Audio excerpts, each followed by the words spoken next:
Magandang umaga po sa inyong lahat. Tingnan niyo may makatabi niyo at sabihin niyo good morning. Ayan.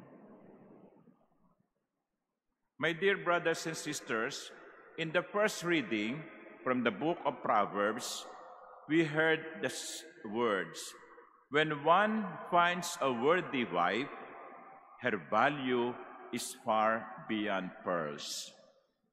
In another part of this book, the same book of Proverbs, it says there, "One who finds a wife finds a treasure."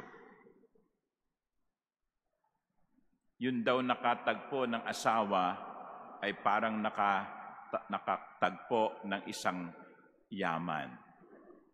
And it is also true, by the way, with husbands. Not only wives, but husbands. When one finds a worthy husband, his value is far beyond pearls. He or she who finds a husband finds a treasure. Oh, naksa, yung mga mag-asawang nandito at yung mga mag-asawang sumusunod sa atin sa misa online, pakitignan nyo nga yung mga asawa nyo ngayon. Tignan nyo nga, ano ba natagpuan nyo? Yaman? Perlas? Nakatagpo ba kayo ng perlas? Para ba kayo nakatama sa loto? O tinamaan kayo ng kidlat? I hope sa mga mag-asawa, talagang nung sila'y makatagpo ng kanilang asawa, sila'y nakatagpo ng yaman. Nakatagpo ng mahalagang perlas. But the question, my dear brothers and sisters, husbands and wives especially, is this: what do you do with the gift? If each of you is gift to one another, if the husband is the gift of God to his wife, and the wife is the gift of God to her husband, what do you do with the gift? Well, first of all, you must be grateful for the gift. You must thank the Lord. Lord, salamat po at itong kumag na to ang naging asawa ko. No? Lord, salamat po sapagkat ang babaeng ito ang ibinigay mo sa akin. You should be grateful. And tell your spouse, honey, every day, I am thankful to the Lord because you are my wife.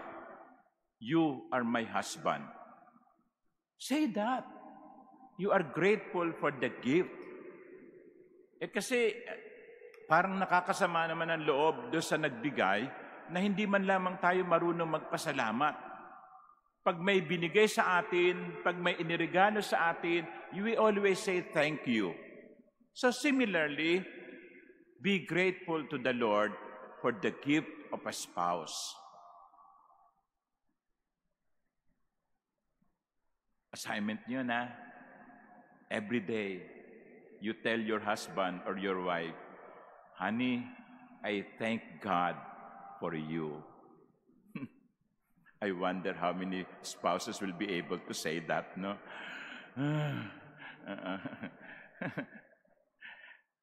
Secondly, of course, you love the gift. You love the gift.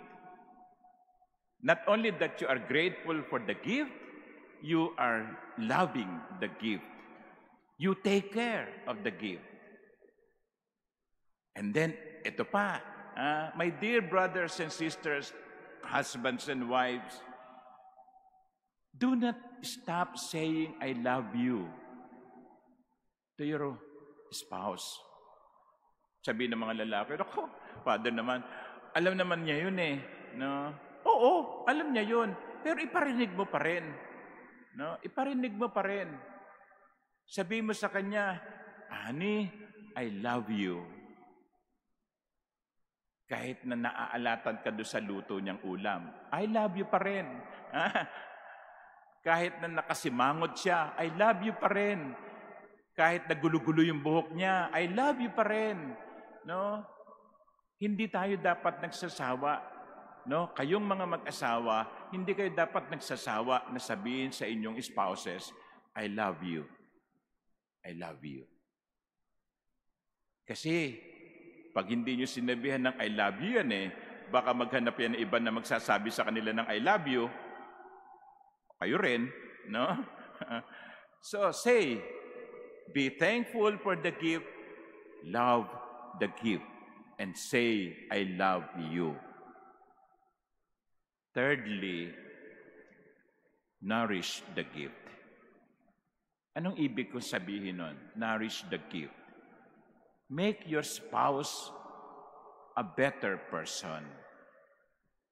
Bring out the best in him or in her. Lumalago yung asawa mo. Hindi lamang tumataba. No? Of course, yung pagtaba ng asawa ay tanda rin ng masayang buhay. Di ba? Masayang buhay. Masaya kaya saganang kumain. No? Kaya tumataba. Pagpayat, no? Di ba? Kapag meron kayong anak at yung anak ninyo nangangayayat, sasabihin nyo, anak, what is wrong with you? Lahat naman pinakain ko na sa iyo pati panis, pinakain na kita. Bakit hindi ka tumataba? No? So yung pagtaba ay tanda ng masayang buhay. Di ba? Pero hindi lamang physical na pagtaba. Lumalago ang kanyang isip. Lumalawak ang kanyang kaalaman. Yumayabong ang kanyang pagkatao. Each spouse should bring out the best in another, in his spouse. Kaya kapag ang asawa ninyo ay may ginagawang maganda, encourage him, encourage her. Sabihin mo, honey, ang ganda niyan. Tuloy mo yan. You bring out the best in each other. Any relationship does not bring about growth is a failed relationship. Every relationship should bring about growth. Kahit sa magkakaibigan. Kung yung mga magkakaibigan nagkakasama-sama sa pag-inom ng alak at pagdodroga, no? No, yung magkakaibigan yon, they don't grow up. They don't grow. They don't become better persons. That's why you should choose your friends. Your friends should bring out the best in you. Kung ang kinakasama mo mga kabarkada puro kalokohan ang natututunan mo, hindi yung tamang barkadahan. Ang barkada dapat tungo sa mabuti. Ganun din sa pag-aasawa, sa relasyon ng mag-asawa, you should bring out the best in you. Each of you should become better persons because of the relationship. I think that is one of the messages of the gospel. One was given 5 talents, and he nourished it. He took care of it, of them, and the 5 became 10. One was given 3, and the 3 became 6. 3 ba? 5. 2. Nalito na ako no? Gulo nyo kasi kayo na pa kayo tawa ng tawa dyan But what was the point of the gospel? The point of the gospel is there. Something was entrusted to you, just like your spouse. Oh, by the way, I use the word entrusted. You don't own your spouse. Hindi nyo nabili ang inyong asawa.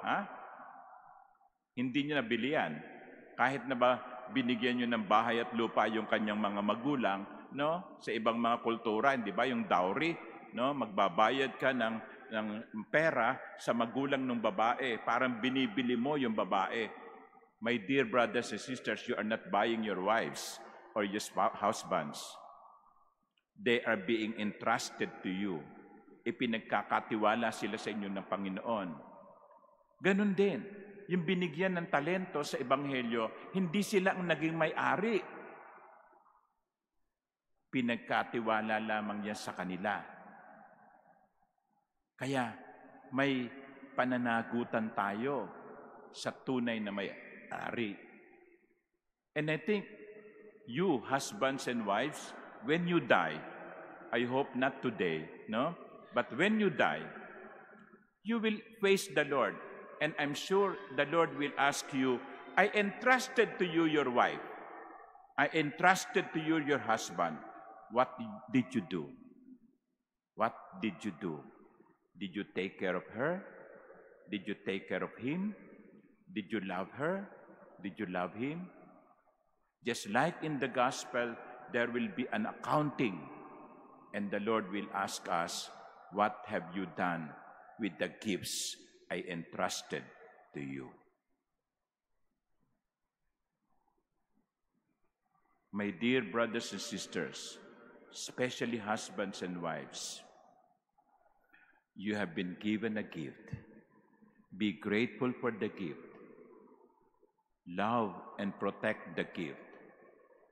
But most of all, nourish the gift. Make the gifts, make your spouses better persons. Because in the end, when we face the Lord, all of us, married or not, will be asked by the Lord, what did you do with the gifts I entrusted to you? Amen.